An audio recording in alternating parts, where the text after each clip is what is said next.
Hey everyone, it's Jonathan, and welcome to the first episode in a massive series on Aardman Animation's Wallace and Gromit. I've been wanting to do Wallace and Gromit for iHeart Animation for ages, but after the release of the latest installment with Vengeance Most Foul at the beginning of the year, or end of last year if you're in the UK, where it really counts, I decided this was the time. I need to cover Wallace and Gromit now. I already knew I wanted Sarah to join me for this one. Stop motion animation is probably her favorite kind of animation, and I figured I should also have Nicki join us because she also loves stop motion, and the three of us had so much fun talking about the stop motion Wind in the Willows movie and series last year. And I normally limit myself to 2 guests or co-hosts at a time because it gets really hard to coordinate schedules if you start getting 3 or more people together from all over the country, or in this case the world.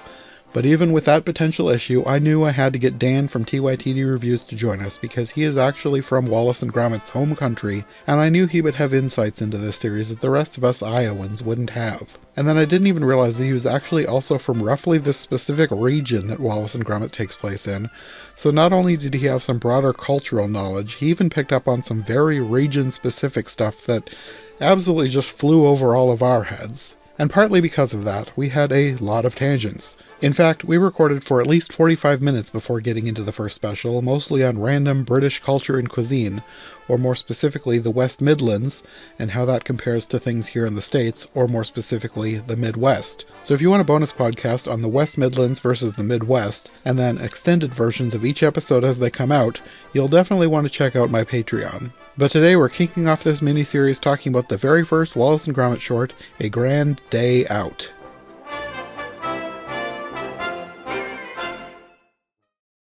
So, Jonathan, when did you first hear about cheese? It's always been there from the very beginning. Man from my own heart. And stuff that could be considered just cheese-like as well as cheese. Oh, yes. Absolutely. Cheese was my first love, and it shall be my last. And you're perfect for this podcast. Well, before we talk about the shorts themselves, I figured I would ask, like, when you first saw this, like, what are your memories of watching Wallace and Gromit? Because for me, I think I was somewhere between 10 and 12. Well, maybe it was when Daphne was here. Sarah would know who that is. So, someone from Canada who stayed with us. It was the child of a friend of our grandparents when they lived in Canada. Yeah, who was here for a few years in the late 90s, early 2000s. And she brought a DVD, or maybe it was VHS, but it was probably VHS, of Wallace and Gromit, and that's how I first saw it. I'm assuming that's how you first saw it too, I don't Sarah? even remember, you know? Yeah, it's probably And one of if those you things that... and if you were like 10, 11, wow, no, okay. So When did she get here? 99, I think. So I was 13. And I would have been 7 probably when she came. So, yeah, it's not vivid. I just remember it was nice, but I don't remember. I probably watched it Grandma's. Probably. But yeah, we watched Wallace and Gromit many times over the years after she introduced it to us. I want to get nostalgic for a second here because my grandmother had a TV that was like the piece of furniture with like the lattice work and the glass screen that had a little bit of static coming off of it. So It was one of those giant floor TVs. Oh, nice. I'm glad I lived that. I think it's still out in the shed. Actually, if you're into like crafting at all, a lot of those old TVs, they'll take the guts out of it and keep the wood part, and they'll turn it into either like a fish tank or like a place for cats to lay. Wouldn't that be cute if you made it into like its own little puppet show thing? Like if you had the screen, yeah. Not I mean, like I think it's still out in the shed. I think they moved it out there after she upgraded. Oh man, maybe we need to rescue this and turn it into something really cool. First tangent, not counting the hour before this ish.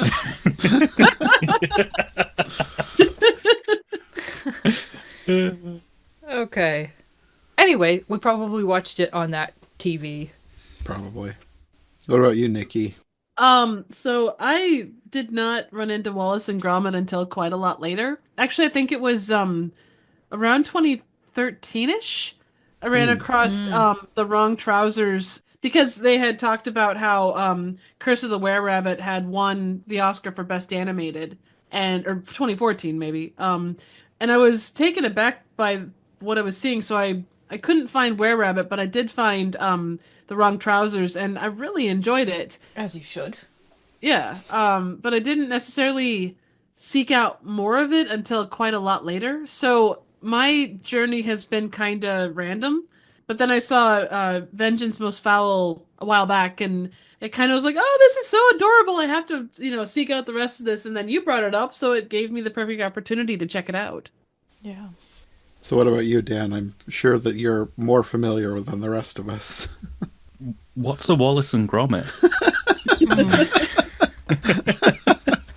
No, so for myself, I can't remember a time where I haven't seen Wallace and Gromit at least some point. I figured. Over here, it's very much a more seasonal thing. They tend to play Wallace and Gromit at Christmas. It's normally the perfect sort of thing that they sort of slot into the schedules when they've either got a gap in there of like half an hour or 20 minutes and they just need something to put in. And as far as I'm aware, I don't think anybody would ever complain that Wallace and Gromit is on at Christmas. But I think the first memory I have was watching A Close Shave, and then I kind of went back and watched the others.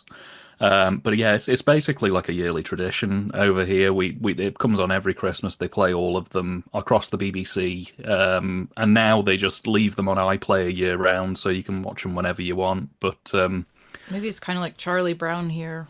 yeah, basically, and yeah, it's always been kind of that level of quintessential. It's always been that kind of level of comfortable British watching. So whenever I watch these specials, it always sends me back to a bit of a nostalgic fuzz of usually sat on the sofa in the living room at my parents' house on Christmas Eve, Christmas Day, with a bottle of Bucks Fizz and a little party at a jaunty angle, waiting for Christmas dinner to be served. So that sounds precious.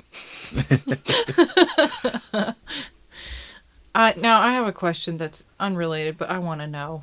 How bad are the commercials for you over there? Are you loaded with commercials, or is it like, oh, that was a distracting 2 minutes? So the BBC is commercial free, so they just play it completely uninterrupted for the full run. What the heck? Yeah. And like I say, they're not afraid to just play episodes back to back to back. I have known it be the case that, like, especially on BBC Two or BBC Three, sort of the non-flagship channels, I have known them to just play all three of the specials, A Grand Day Out, The Wrong Trousers, and A Close Shave, back to back to back across the entirety of Christmas Day afternoon, just because there's nothing else that's really appealing to anybody. So they'll just shove all three on back to back and let it run. So when you turn on your TV, you're basically, like regular TV, you're basically ad-free. On the BBC channels, yeah. So there are 5, we call them terrestrial channels. So there are 5 channels that are kind of considered the basic package, what you'll get if you just plug a TV into the wall and plug an aerial in. Okay. BBC One and BBC Two are ad-free. They never play commercials. At most, they'll play public information films, which are like, don't plug things in that have exposed wiring. Don't leave your children with saucepans full of boiling hot water. Stuff like that. And then, or they might do occasional political broadcasts. So occasionally we get like Nigel Farage or Boris Johnson popping his head up to go vote for us, and then it disappears again into the news or whatever. But that's about as far as it goes. Channels 3, 4, and 5, and all of the digital TV stations are adverts, but normally they don't do commercial breaks. And it blew my mind when Triv told this to me. We don't do commercial breaks usually until 15 or 20 minute intervals. So it'll be like you'll get 15, 20 minutes of a program, then an ad break that's 5 minutes, then 15, 20 minutes, then another ad break. And if it's a long program, something that's like an hour and a half, 2 hours, it can be breaks every half an hour rather than, regularly. So... And of course, as well, streaming platforms as well. Most of them are ad free, I believe, or like they'll do ads up front and then they just play the whole thing as is uninterrupted. So nice. Well, something for me to envy. Okay. So, A Grand Day Out, where it all started, 1989, a animation classic, and charming. I would say the cutest of the Wallace and Gromit specials, the one that makes me just go, "Aww," whenever it's on, because I always think of the little gonk droid just sort of zooming about on the moon. I'd forgotten about how cute that droid was. And that one probably is the one that I've watched the least. So it had been years since I'd seen this when I watched it for the podcast. I feel like out of the shorts, that's the one I remembered the best, but at the same time, I'd forgotten so much, and I like how homey they made the rocket. They basically made a living room encased in a metal outer core. They absolutely did. The level of detail too, just the pictures on the walls and all of it. I mean, down to the little labeled stuff, like brand stuff. It was incredible. Just there was so much love put into this. Like you can feel it. And what made them charming was there from the beginning. His facial expressions, the knitting, the love of cheese and crackers, just the little cozy British decor. It's just, yeah. I love the little details as well, like the fact that there's a sled in the basement with the word Rosebud written on it, which is a reference to Citizen Kane. And they seem to reference Citizen Kane a lot, like in later specials. Gromit has a poster on his wall for a parody called Citizen Canine. I thought about, okay, I've watched a trailer for Citizen Kane, and then I read the synopsis, and I think I watched an analysis, and I'm like, yeah, so I'm probably missing all kinds of references because I avoided the darkness of that movie. Technically, it is an incredibly cool movie, but it's one of those that the reputation, to some extent, is quite a lot bigger than the movie itself, depending upon the way you come into it. Like there's a lot of movies where you have to be in a certain state of mind to watch it. And to some extent, I would say that Citizen Kane is that way, just because it does have that reputation. And you have to take it as the fact that it was still a movie made in the 40s. 30s. 40s? 30s. 40s sounds 40s. right. Yeah. Yeah. But no, it's nice little details, stuff I really like. As you mentioned, they have like little references to British day-to-day items, things like that. They use duck matches, but there's actually a brand over here that uses the same colour scheme and design called Swan. Oh, nice. Which is just a nice little nod and a reference. We always liked that the fridge was labeled Smug. Yes. It's nice. And it kind of marries up that kind of, I want to say Python-esque quintessential humour, if you know what I'm saying, that kind of absurdity in mundanity stuff with very traditional British sensibilities. Triv mentioned it, especially with the later shorts. There's a real kind of almost wartime-esque vibe to it, for lack of a better explanation. And these shorts all came out at a very transitionary period for the UK as a culture. Tell us about it. Yeah, so post-wartime up to the 80s, Britain was very kind of, Wallace and Gromit. It was just kind of how it is. You would read the newspaper through the day. You would have maybe a little bit of cheese or a small roast dinner in the afternoon. You worked Monday to Friday, and that was kind of your life. That was how it was. But in the late 80s, going into the 90s, and very much through the 90s, we kind of had the seismic change of a very conservative government going out of power, a very liberal, at the time, left-wing government coming in, sort of the winds of change around what we as a culture wanted to be. And there was a lot more post-ironic self-awareness that kind of traditional, 60s, 70s, 80s British household vibe was maybe a little cheesy and maybe a little cringy. So Wallace and Gromit is kind of almost a awareness piece, a kind of the way they frame Wallace as a character and the way they frame Wallace and Gromit as characters is very much kind of, it's not trying to say, oh, isn't this life the best life? It's almost kind of like a self-aware parody of British culture between 1950 and 1980. It's so cozy. It's kind of acknowledging that there are these traditional values, but then eschewing them a little bit to say, well, they are a little bit rubbish. We should be working for something a bit newer. We should be looking for something a bit better. Because I mean, every invention Wallace comes up with is some convoluted, very over the top way to fix a really simple problem that doesn't need fixing, and that's very much the mentality of Britain at the time. I mean, in later shorts, he invents a porridge gun. You could just make a bowl of porridge. He doesn't have to. But, being a British person growing up through the sort of tail end of the 80s, 90s, 2000s, it means that you pick up on the fact that there's that level of self-awareness to it. And in many ways, they were kind of trendsetters because they introduced a type of self-referential humor that we hadn't really experienced previously. Like I say, Python was probably the closest we had gotten to that personally. We were just coming out of a period of alternative comedy that was very edgy and trying to be very snarky and kind of predominantly was putting across the message of, well, the country's a bit rubbish, isn't it? But Wallace and Gromit kind of still puts some of that messaging across, but in a much more warming and charming way. It kind of says, well, it's a bit rubbish, but that's who we are as British people.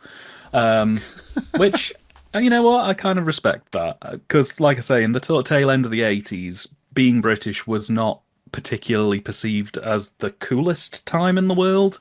It was about 5 or 6 years off the kind of Britpop movement that would sort of reawaken sort of cool Britannia as a movement.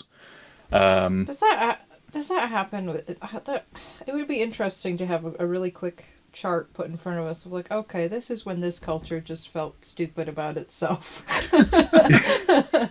Yeah. And how long this lasted, and hopefully they're getting over it now. And yeah, Absolutely. Well, I mean, if you wanted a really high level view, I would say that Britain as a country was kind of feeling a bit stupid about itself in the 30s and 40s. And then in the 50s, obviously post-war, things were being built. We were kind of getting a bit of a renewed vigor. And then through the 50s and 60s, it was kind of cool to be British again. You know, the Beatles and all that kind of stuff going on, the Rolling Stones, various other stuff. 70s was the start of a bit of rot setting in, and then by the 80s it wasn't cool to be British anymore, and everything was a bit rubbish, and we didn't have any money, and you know, the Queen and the Prime Minister were having regular smackdowns on WWF Friday Night Raw.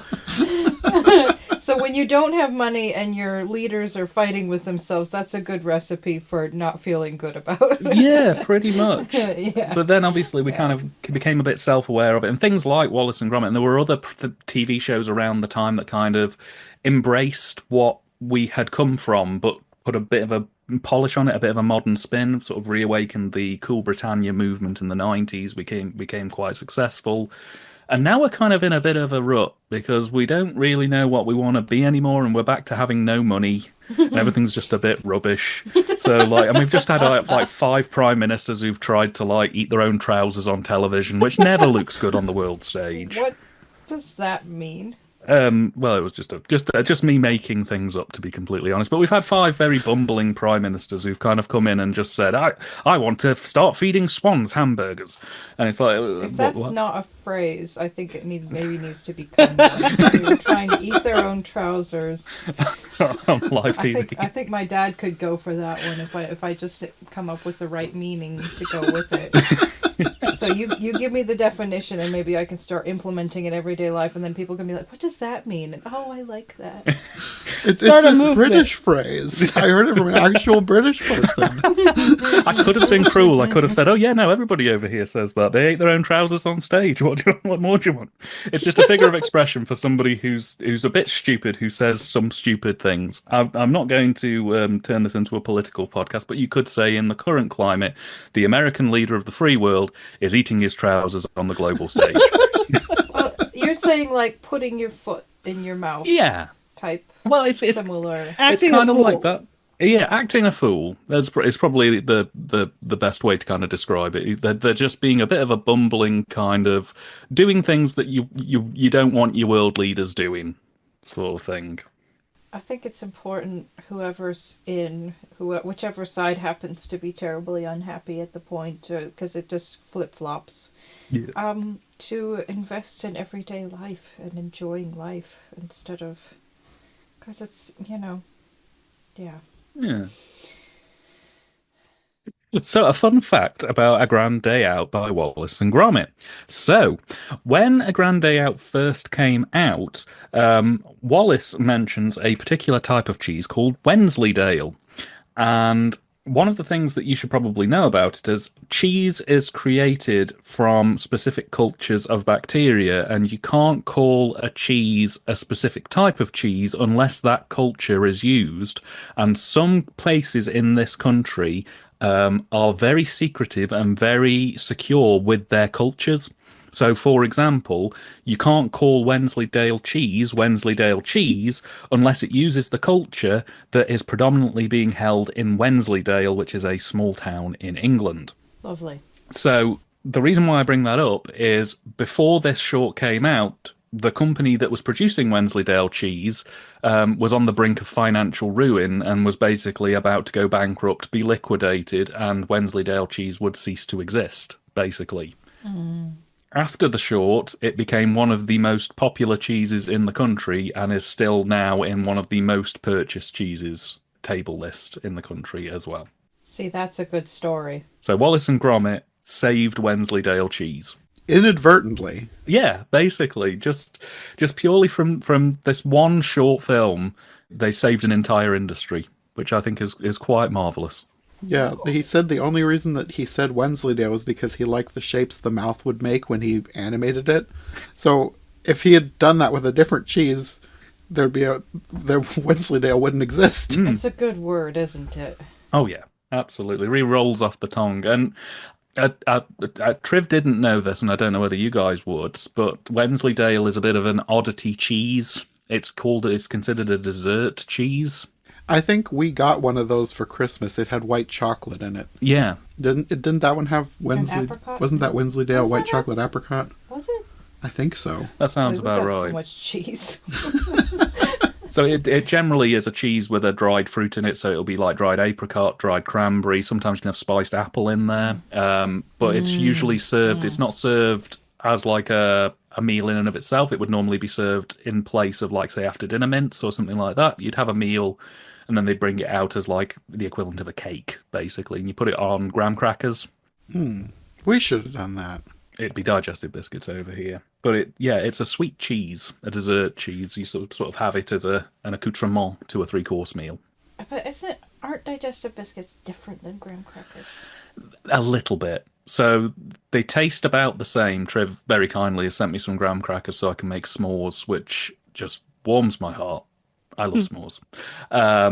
But graham crackers are I want to say they're a little bit more wheaty. Like digestive biscuits are more sweet, and the sort of wheat floury taste is a little bit less pronounced, whereas graham crackers, they're a little bit more pronounced. Which makes them perfect for s'mores because they're not as sweet as digestive biscuits. So graham crackers really work well. If you try and do s'mores with digestive biscuits, it works, but it becomes a little bit sickly because they put a lot of sugar in digestive biscuits specifically. But yeah, definitely, if you can get your hands on Wensleydale with dried fruit, graham crackers would be what you'd want to go with them, because it just offsets the sweetness a little bit and lets you really fully embrace the flavour of the cheese. But no, I really enjoyed the first short. I think the first short is my favourite out of all of them, mainly because I like the sort of cute charmingness of it. Mainly, I think it's a really simple story that does a lot of very good visual storytelling.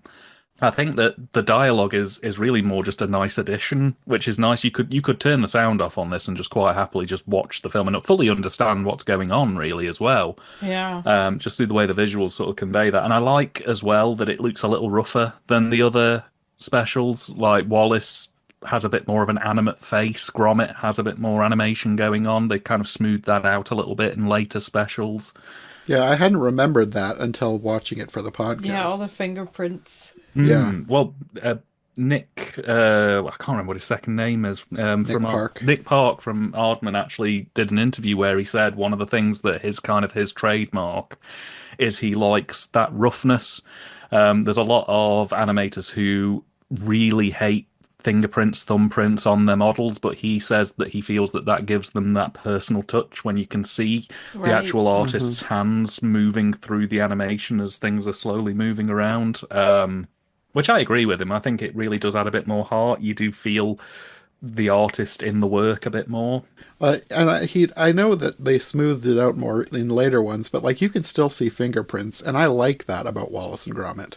I like that it's not perfect. Yeah. I remember seeing when I was watching Were Rabbit with Gromit, there was a continual like fingerprint like right to the side of his nose, and it stood out, but not in a bad way. Like it's like, oh well, hey, there you go. Because I never noticed. I know with Leica, the one Leica. yeah, like they're claim to famous to as much as possible not have fingerprints on it. I think they 3D print their models, so they're Ah, like pretty much perfect. fair point, yeah. We'll get to Were Rabbit later, but talking about fingerprints, one thing that I noted when I was researching, a lot of things in Were Rabbit had to be done in the computer because it wouldn't have been possible, like the floating rabbits and stuff. But to make sure everything felt right, they put fingerprints in the computer models. Oh, that's cool. So like faint digital fingerprints so that they felt the same. On which? In Were Rabbit, like anytime when they had to use CGI. Oh, they're like, no, just hide it. It's got to look bespoke. I mean, I really appreciate that they leave the fingerprints in, but I imagine Yeah. Nick Park doesn't sleep very well at night, given that fingerprint recognition is now one of the most common ways to get into people's bank accounts. So, Oh, yeah. No. Well, you just gave your plan away. Mr. Nick Park, I want 200 tons of Wensleydale cheese delivered to my house in the next 3 hours. Otherwise, you will never see your money again. Thank you. I mean, if he spends it on all the cheese, he won't see it again either. It's a fair trade. But yeah, no, I really enjoyed this short. It's very simple but effective, and I feel like somehow they managed to make the characters feel so much more animate and alive than even the animation really shows. Like for example, that the fridge gonk droid robot does not have a face, does not have anything, but just purely through the animation of his arm movements and how he kind of wheels around. I love his arm movements. Oh yeah. You know so much about him as a character. Like the scene where he's like imagining himself skiing, and then when the imagination is done, the way his arms drop and the magazine lands on the ground, I love that movement. No, absolutely. And I really appreciated the fact that when he has that little dream of him skiing, it plays a kind of really cute twee version of the Wallace and Gromit theme, Yes. which was just a really nice touch. I like that his imagination is visible above his head in like a static TV picture. And he has to tune his dials to get his dream to focus in.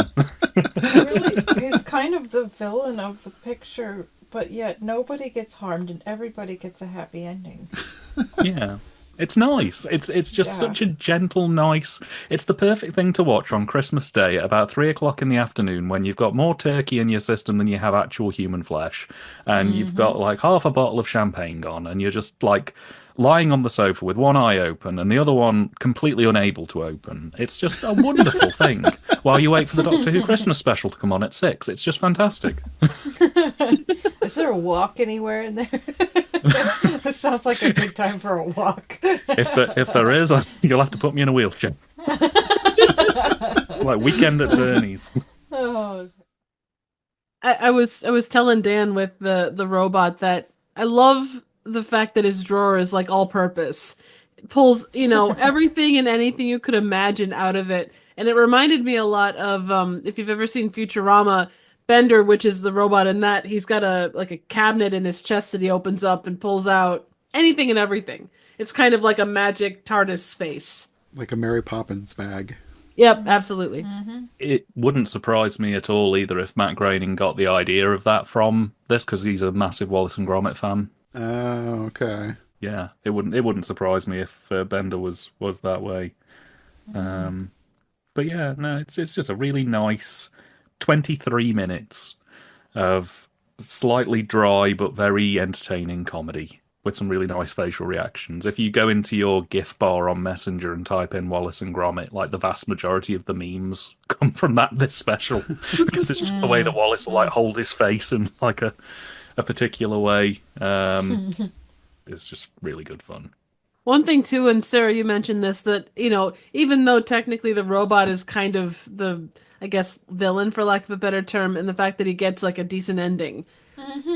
That's one of the nice things for most of the Wallace and Gromit things. Like the bad guys get their comeuppance, but they're generally speaking they're not over the top, with the exception of one. But that's when we talk about that, we'll talk about it. Oh yeah.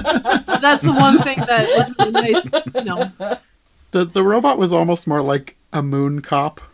Yeah. Like he was like trying to keep the place nice, and like he put a parking ticket on the rocket because it wasn't supposed to be there. He's just trying to make sure these people aren't up to no good. But he was ready for some fun. It's one of the things I like as well about it is that they don't explain how it got there. And a thing that I love about all of the Wallace and Gromit shorts is that they kind of follow the MST3K mantra of it's just a show, you should really just relax. Like anything that comes Yes. up, like you just have to kind of go with it, because Yeah, if you stop to think, how did that fridge get on the moon? Why has he got a truncheon and is issuing parking tickets to people? How does he even know what a parking ticket is? He's been on the moon. how often do people come along and give him 10p to power him up? Yeah, and then Wallace wandering around without even a coat on, tasting the moon. This little cheese knife or whatever. And the greatest question of all, what kind of cheese is the moon made of? Well, it's not Wensleydale. It's definitely not Stilton, old boy. Whatever it was, I do appreciate the fact that he superglued it back into place after they cut it off. That was cute. That whole robot gave me very much, and obviously there's a lot of things that anything will draw from. But this felt that whole bit specifically felt very Looney Tunes. Yeah. Like you've got the Marvin the Martian type guy that's just trying to do the job, and he's like, ugh, people, ugh. But on that note too, and I know this is a consistent thing across Wallace and Gromit by and large, but the fact that, and Dan and I were talking about this, the fact that they allow the visuals to do the storytelling. There's so little dialogue in a good chunk of the shorts. Absolutely. And this is the thing that I always, whenever I do reviews, I always say this. I really, really appreciate it when filmmakers show and don't tell. I appreciate it when they can convey 3 or 4 paragraphs worth of dialogue into just a facial expression or just a really well-timed bit. And Wallace and Gromit, the whole franchise really is a real masterclass in how to show and not tell your audience what's happening. Gromit in particular, just in every single special, has at least half a dozen moments where it's just the perfect time facial reaction. It's just the perfect sort of placement. It's fantastic. And even in the Wallace and Gromit shorts I don't like, which we will get to eventually, even then they still manage to master that showing, not telling storytelling. It's really fantastic. I feel like Gromit might be one of my spirit animals. Just the looks that they make him do to camera, especially with the timings. Like, there was one in this one that really got me where they're trying the cheese and Wallace is saying to him, "Is it this cheese?" And he just keeps looking at him as if to say, "You do know this isn't cheese." And occasionally he's just like shaking his head as he's going, "Wensleydale." No. He won't even try it. When he puts it in a dog bowl and gives it to him and he just sort of looks at it, sniffs it and just goes away at that. No. I guess I didn't interpret that as him not wanting to try it. I was thinking, why don't you give him a cracker? He needs a cracker. Oh, that's a fantastic moment as well, where they forget the crackers and the timer's ticking down and he's got to run down the ladder and I liked how, like, up until that point, all the music had been, like, tense and atmospheric, and then the music gets silly when he's running back for crackers. Yeah. It's fabulous. It really is. And it's just like you say, though, it's just such meticulous little details, and it's true with all of them, really. But like in this one, where all the mice have gathered around to watch the rocket lift off, I was just going to mention little sunglasses on. Yes, I love that. Sunglasses too. That's so cute. And Triv pointed it out. He said it's the attention to detail, because all of those glasses are handmade and none of them look the same. They're like 10 or 15 completely different tiny pairs of glasses for mice for a visual gag that collectively lasts about 5 seconds on screen. And you just think, how much time was somebody like crafting these for? It wouldn't surprise me. Nick Park was born in the 60s and his first couple of shorts from the 70s. It wouldn't surprise me if he spent the entirety of his adolescence up to 1989 just crafting glasses for mice. Well, the he started making it in 1982, and it was released in 1989. It started as a graduation project at school, and he kept working on it after he got into Aardman. So this started pre-Aardman. Wow. Blimey.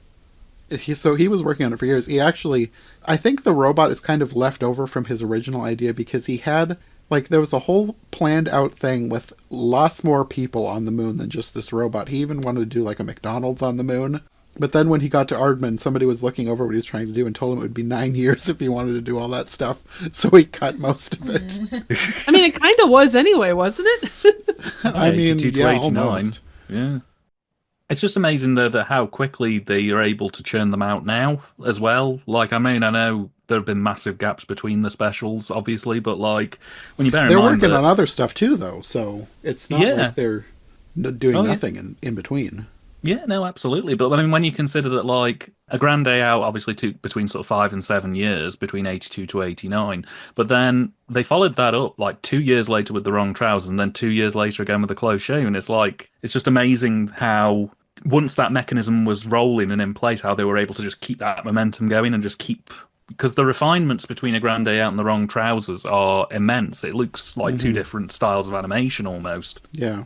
But it's just incredible that once they got warmed up, they were able to kind of really just keep hitting these things consistently. It wasn't like here's 9 years, then another 9 years, and then another 9 years, you know. Yeah. I think it was probably the fact that it started out as one guy just doing it by himself. And then once he had a team that was actually doing it as a project that was going to be released, it helped them refine it a lot easier. Yeah. Yeah. Was the first one just absolutely. all him? I mean, it was for up until a point. After he started Aardman, I think other people started working on it with him. Yeah. But I think he was still... I don't think it was like a main focus, because it was his personal project. We should mention, too, the names of Wallace and Gromit. Gromit apparently was picked because he liked the word grommets. His brother was an electrician and often mentioned them. Grommets? Yeah. Yeah. Okay. It's spelled different than the piece that you would put inside of a sink or whatever, but it's basically the same word. And then Wallace was because apparently he saw an overweight Labrador retriever named Wallace belonging to an old woman boarding a bus in Preston. And he thought it was a funny name. He said it was a very northern name to give a dog, so he gave it to a man. That's a very common sight in Preston, by the way. So. Apparently Wallace was also supposed to be a mailman named Jerry originally. Oh, wow. I'm glad they changed that. Well, and being in like, you've got Postman Pat when you're talking about British stuff or like British culture and such. It would almost do a disservice to Nick Park to kind of go the Postman route, I would think. I mean, the postmen do many routes, so... Oh, but no, Postman Pat does them all. He's like Santa. He is. A fascinating choice was really for the voice of Wallace was Peter Sellers. Childhood. He's best known over here because he was a third of the main cast of a very, very slow burn British comedy called Last of the Summer Wine. We gotta sing it. Do, do, do.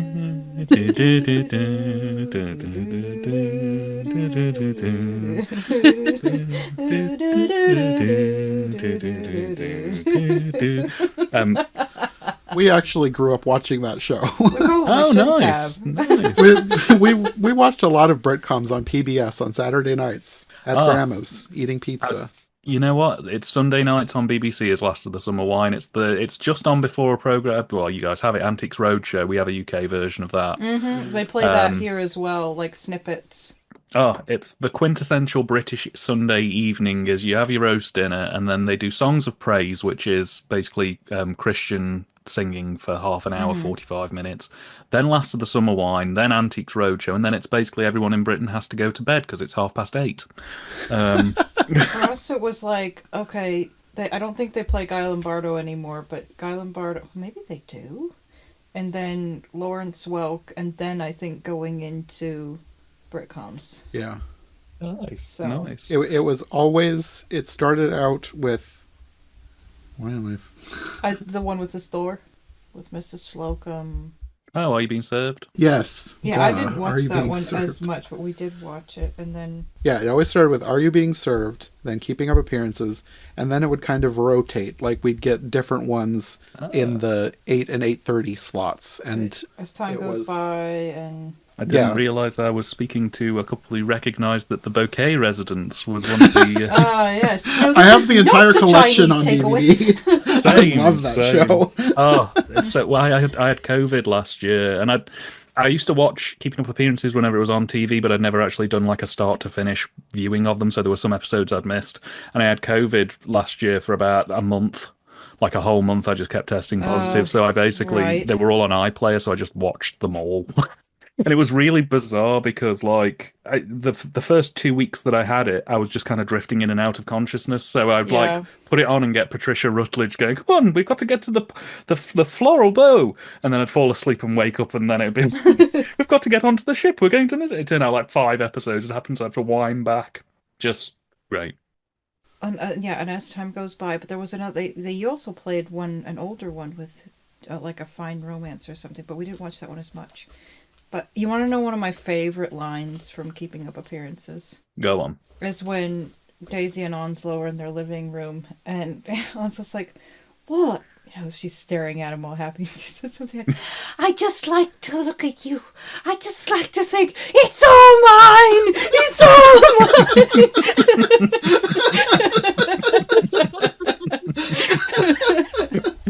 mine!" It became a bit of a meme recently, but the one that always makes me laugh is when she's slowly getting drunk, and she keeps referring to the Dowager Lady Ursula's homemade gooseberry wine. No. She starts off by going, "Oh, what a wonderful present, the Dowager Lady Ursula's homemade gooseberry wine." And by the end of it, she's like, "The Dowager Lady Ursula's gooseberry wine." I feel like I'm having a tiny flashback right now. I do remember that one, yes. Yeah. But for people who aren't clued in, Last of the Summer Wine ran for approximately 1.2 million series, starting in 1972, I want to say, up until about 3 years ago. It ran forever. I'm That sure was there's so still much of it that going I've in- never seen. That was Yeah. still going recently? I thought it only went for like 38 years or something. Only 38 years. Hang on, how many series Last of the Summer Wine? I'm sure it hit the 40s. There was 31 series totaling 295 episodes. It ran for blooming ages. Started in 1973 and finished in 2011. And had 2 films. Just for people who didn't know what that was, the premise of the show was it was set in a small town in Yorkshire somewhere, and it was 3 elderly men coming to terms with the fact that they are elderly men and just having little adventures in their village and sort of philosophizing about life, the universe, and everything. And every episode usually ended with them sliding down a hill in a tin bath. I don't make the rules. That was just how they chose to end every episode. See, now I have like ambitions for like I want that on my bucket list. When I'm 90, I want to slide down a hill every afternoon. In a tin bath and Yes. just go awek at the end of it, at least. How did that line go with Barry when what did he hurt his finger? And he's like, "Do you think it'll be fatal in about 38 years?" That was one of our favorites. It's one of those comedies that is incredibly dry. It has really funny moments, but it is a dry comedy. The humor is just in the very sort of slice of life realities of being an elderly person in England around that time. I don't think it would necessarily be for everybody, but I can certainly recommend it if you're just looking for a gentle watch. It's just nice, I feel gentle like that television. got stuck in my head more than Are You Being Served? That made a bigger impression. Not that I don't remember Are You Being Served, but it made a bigger impression as far as funny moments. Yeah. I think it probably started playing when you were younger, because it didn't play when I was a lot younger. So the 2 that have stuck with me the most, Are You Being Served and Keeping Up Appearances, like before the others started even playing, those 2 played the earliest, and we watched them all the time when I was a kid. I feel like as time goes by is one of the ones that made the biggest impression. And that on one our started household. later too. So that one probably was earlier in your childhood than it was for me. Have we even gotten through the first short? No, we're still on the first short here. But the point I was going to make was Peter Sallis being picked for Wallace's voice, I think was an inspired choice because of his work in Last of the Summer Wine. I think that in that he plays a quite sort of grounded, not, I wouldn't say forlorn is maybe a little bit of an extreme one, but it's the only word that's springing to mind. But I think that he captured a kind of energy that is perfect for the character of Wallace, and it's nice to see across all of the shorts that get fleshed out more and more up until A Matter of Loaf and Death, which was obviously his last on-screen appearance, and not probably his best hour, I'm going to say, but the rest of it was really good. He was really, I think it was an inspired choice. Yeah. Iconic. Wasn't he like the most grounded of the three? Yeah, he was very much the rational one out of the Straight bunch. guy. Absolutely. Well, before I turn it into a Last of the Summer Wine podcast, one of the things that always makes me kind of smile about it is in later seasons they managed to get Burt Kwok in as a character. Oh, you might know him yeah. from the Pink Panther movies. He became a regular recurring. He was also the narrator for Banzai. I always have to introduce He anybody was? from America to Banzai. Yeah. I always have to introduce people to Banzai whenever I come on these things. But yeah, Burt Kwok was the narrator for Banzai, and also he was in the Pink Panther movies. I guess I don't know if I've ever seen a full Pink Panther movie, so I wouldn't have made that connection. And I've only seen the bits of Banzai that you've shown me, so that's an interesting connection between the two. I would not have guessed. He did the highs of comedy, and then he also narrated squirrel fishing. What's not to like? I'd have a career like that quite happily. You almost made me snort coffee out my nose.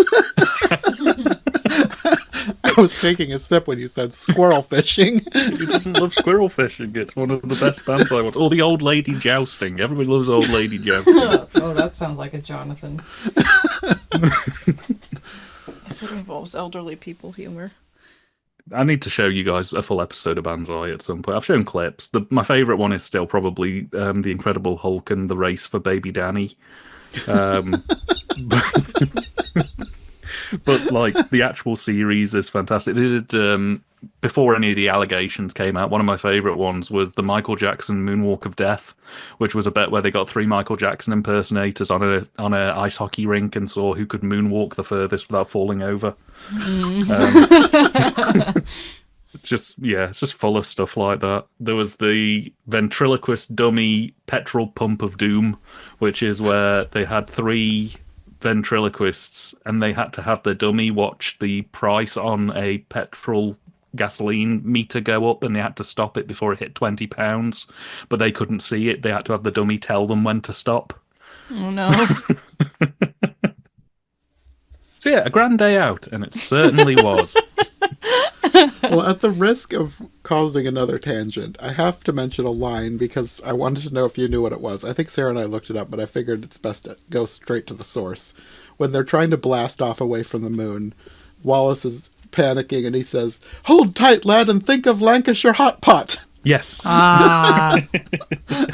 So what is Lancashire Hot Pot?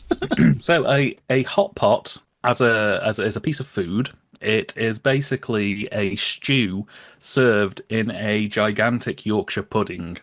And a Yorkshire pudding is a kind of like it's like a bread bowl, but it's made entirely out of batter. I made it at least once. They're really But nice. So this sounds like a pot pie, really. Yes, it's basically a pot pie without a lid. But it's like a really doughy, battery bowl that you pour this stew into. And it's probably a good idea to mention as well at this point, because it gets referenced in every single short after this, that there is a bit of a back and forth between Lancashire and Yorkshire in these specials. And I spoke to Triv earlier, and I found out it wasn't particularly common knowledge that the reason for that is because Yorkshire and Lancashire do have a bit of a rivalry in real life.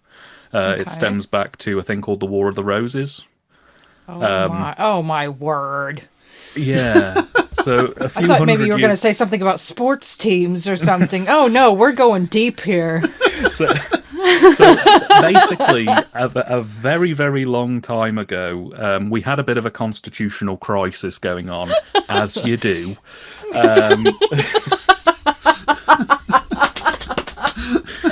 it's all right though. We sorted it in the afternoon, and everything was lickety split after that. It was perfect. Just an afternoon. Yeah, just an afternoon. It certainly wasn't 100 years war or anything. Nothing. Forget about that. Nothing silly like that. Yeah, it was just That a was the little previous skirmish. generation. Yeah, so it was a little small skirmish, and we resolved it very amicably.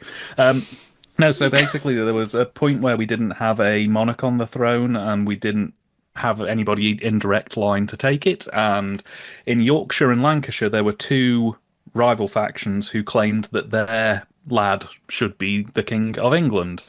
And it started off as quite sort of gentle, no, we think that our lad should be it. And then the other went, no, our lad should be it. And then it got more and more aggressive until they had a massive war. And I don't remember the outcome, but we're here now. And that's the important thing. But yeah, basically it got very nasty. And since then, there's always kind of been a bit of a rivalry between Yorkshire and Lancashire. Now, luckily, it is limited to like sports teams and occasional ribbing and sort of saying, oh, you're from Yorkshire. Oh, fair enough. We've all got struggles. But yeah, so it's nice to see that Wallace and Gromit are based in Lancashire, and it's nice to see the occasional little sort of jostle at Yorkshire throughout these specials that you wouldn't really notice or know about if you didn't know that the reason why it's there stems back to a war that lasted for a while, which just makes it even funnier, really, that they take the pee out of each other. I mean, I noticed some of the references, but like it didn't register as something important. So I did not know that there was a back and forth there. So Excuse my ignorance, but are you considered Lancashire yourself, or how does that work? So I have relatives from Lancashire. My mum's side of the family were born and lived in Lancashire for basically from the start of their generation up to I think my granddad, who then moved to the West Midlands. So I do have a hat in this one. Lancashire is good. Triv has a hat in it because she went and lived in Yorkshire for a while. So that is why we're mortal enemies. It's just the way it is. Absolutely. I have another question. Just with the hot pot, is the Yorkshire pudding on the top or the bottom? It's literally treated almost like a bread bowl. That sounds delicious. It is really nice. I'm taking more notes during this podcast than I normally do of things to look up later. And again, there's a bit of a point of contention because some people won't use the Yorkshire pudding because obviously it's an invention from Yorkshire and it's a Lancashire hot pot. But other people have said, you know what? Those times have been and gone. We're done now. We are mutually friends. We only pick on each other about football. Let's have a bit of Yorkshire pudding with a Lancashire hot pot inside it. A bit of ebony and ivory. It'll be fine. It's just delightful. It really is. And we don't tend to do it year round. It tends to be more of an autumn, winter, maybe early spring kind of thing, but such a total comfort food. You get that stuff going and yeah, you're set up. I'm very much looking forward to stew season coming back in again now that we're on the way out because I wasn't able to really do much with it last year. But yeah, as soon as we get back into proper stew season, September, October this year, it's going to be a good winter. We definitely haven't left it yet here. I think we're in the last kind of main cold snap for the year over here right now, and then I think we're going to slowly start getting a bit warmer, which I'm very much looking forward to. I like winter, but I only like it in small amounts. I like to be able to go outside again without feeling like I need to wear 18 layers of clothing. We're supposed to get down into single digits next week at night again, so definitely haven't left it. Oof. See, this is the thing. I always love it when I speak to folks from the Midwest because when they say they're down to single digits, I go, oh, what? Is it going to be like 1 Celsius, 2 Celsius? And you go, no, it's in Fahrenheit. And I go, oh, so you mean cold. Okay. I don't know what that is in Fahrenheit. I should learn. I really should learn so I can translate between these languages. I mean, I generally in the UK, it's Celsius is the main one. Right. We've kind of had weather between sort of, let's say -2 to about 3 or 4 over here regularly, but like Triv will come in and say it's, I don't know, 21, and I'll go, oh, that sounds quite warm. She'll go Fahrenheit, and I go, oh, that's really cold. Okay. So yeah, grand day out, and it certainly was. Yes. We will be back soon to talk about the wrong trousers, but until then, do you guys want to let people know where they can find you if they'd like more from you? Dan? Yep, certainly. So thank you very much for having me on to discuss all things cheese and space related, my two favourite subjects. You can find me on YouTube and on Letterboxd under TYTD Reviews. I'm also on Blue Sky. I should hopefully be on Flashes by the time this episode goes out. They've just launched basically, it's an Instagram rival. I cover all kinds of cult, obscure, and strange cinema, so do jump in and take a look at that if you can. And at the moment, I'm just finishing off my latest sort of audiobook. We recorded 8 out of 9 chapters, and we're hoping to get that out sometime in midsummer. So that's what's keeping me busy at the minute, and thanks again. Okay, Nikki? Just Wesleydale. That's it. No, you can find me on Trivial Theater. I do obscure and random reviews of different movies. That's probably the best place to find me. And Sarah? I resist modern technology, but I'm working on it. And I'm on Redbubble under Turnip Wilson for whimsical and realistic paintings, that some of which would fit well with this podcast. Okay, well, we'll be back soon to talk about The Wrong Trousers. Thanks for listening to iHeart Animation. If you enjoyed this episode, make sure to subscribe and follow my co-hosts as well. My link tree and all of our links will be in the description below. If you want more of my content, all my podcasts are available on YouTube as well as most podcast platforms. If you enjoyed this show, check out one of the other podcasts or check out my Patreon for bonus and extended episodes you won't find anywhere else. We'll be back soon with another brand new episode, so thanks for listening and we'll see you next time.